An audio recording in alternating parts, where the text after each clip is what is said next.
I have compassion for these people. They have already been with me 3 days and have nothing to eat." The disciples, still struggling to grasp Jesus' power, ask how they can possibly feed such a large crowd in the wilderness. Jesus takes 7 loaves and a few small fish, gives thanks, breaks them, and distributes them among the people. The people ate and were satisfied. Afterward, the disciples picked up 7 basketfuls of broken pieces that were left over. Once again, Jesus demonstrates that he alone provides for the needs of the people. After feeding the crowd, Jesus is confronted by the Pharisees, who demand a miraculous sign from heaven to prove his authority. "Why does this generation ask for a sign? Truly I tell you, no sign will be given to it." Jesus refuses to perform miracles on demand, knowing their hearts are hardened.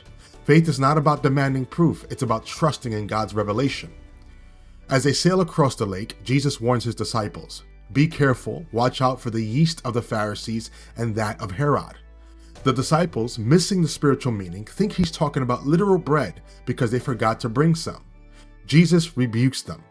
"Do you still not see or understand? Are your hearts hardened?"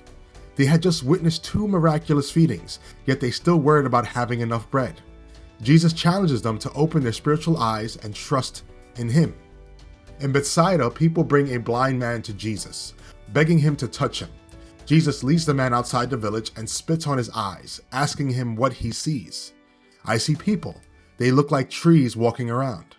Jesus touches him again, and this time, his sight is fully restored.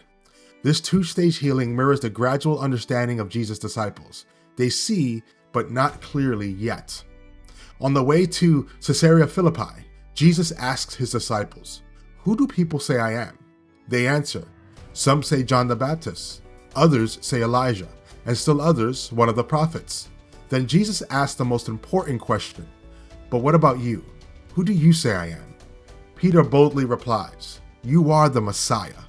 For the first time, the disciples acknowledge Jesus as the Christ, the anointed king sent to save his people. Immediately after Peter's confession, Jesus reveals something shocking.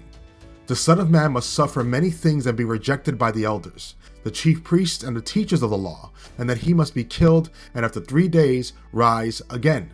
Peter, still thinking in earthly terms, rebukes Jesus, but Jesus sternly corrects him. "Get behind me, Satan. You do not have in mind the concerns of God, but merely human concerns." Jesus' mission is not about earthly power, it's about sacrificial love and redemption. Jesus then calls the crowd and his disciples to a radical commitment. "Whoever wants to be my disciple must deny themselves and take up their cross and follow me." He challenges them. What good is it for someone to gain the whole world yet forfeit their soul?